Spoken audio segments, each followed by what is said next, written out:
ऐसे हमारे बुजुर्ग भाई बहन जो 60 वर्ष के हो गए हैं, पेंशन लेने के हकदार हैं, और हमने जैसी अपनी योजना से सब लोगों को उनके घर जाकर अपने सरकारी किसी भी अधिकारी कर्मचारी को भेज करके पूछवाया कि आप ये ओल्ड एज पेंशन लेना चाहते हैं तो इस पत्र पर हस्ताक्षर करिए। लगभग प्रदेश में 40,000 ऐसे बंधु हैं जिन्होंने कहा कि नहीं, हम अपना काम अपने आप चला लेंगे, व्यवस्था हमारे पास है, इसलिए हम इस पैसे को नहीं लेना चाहते। जैसे अभी हम जानते हैं कि 2750 रुपया प्रति मास ऐसे बुजुर्ग भाइयों बहनों को मिलता है। अगले महीने से अर्थात जनवरी से ये राशि 2750 के बजाय और 3,000 रुपया महीना होने वाली है।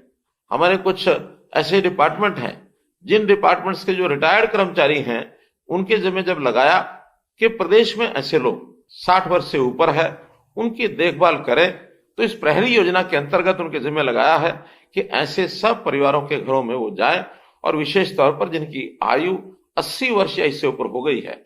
80 वर्ष से ऊपर के आयु के ऐसे लगभग 3,30,000 बुजुर्ग हरियाणा प्रांत में हैं। और एक और बड़ी जो चिंता की बात यह भी है कि उसमें से लगभग 1% से ऊपर 3600 लोग ऐसे भी हैं जो अकेले रहते हैं। उनके परिवार के अंदर इस प्रकार की सहायता करने वाला व्यक्ति या तो होगा नहीं, या किसी कारण से उनकी देखभाल करने में हिचकिचाते होंगे, वो अकेले रहते हैं। अकेले रहने में कितनी असुविधा होती होगी, हमने भी ये विचार करके और ऐसे 3,600 लोगों के लिए एक व्यवस्था बनाई है। सेवा आश्रम इस नाते से बनाया जाए तो वरिष्ठ नागरिक सेवा आश्रम, इस योजना को बनाने का हमने आह्वान किया है। अपने सरकार की ओर से इस काम को शुरू भी कर दिया गया है। रेवाड़ी में एक ऐसा आश्रम खोला जा चुका है, करनाल में निर्माणाधीन है, और अन्य 14 जिलों में इसके लिए भूमि भी और ले ली गई है।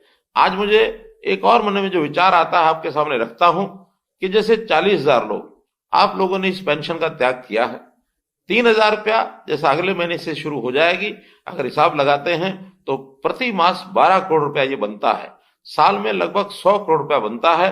तो मैंने एक योजना अपने मन में सोची है जिसकी घोषणा करता हूं कि हम ये इस वर्ष का 100 करोड़ रुपया, ये जो सेवाश्रम बनेंगे, इन सेवाश्रम को बनाने के लिए सभी 22 जिलों में इसका एक बजट ये सैंक्शन कर रहे हैं ताकि उनके भवन बन सके, उनकी देखभाल के लिए ये व्यवस्था हो सके।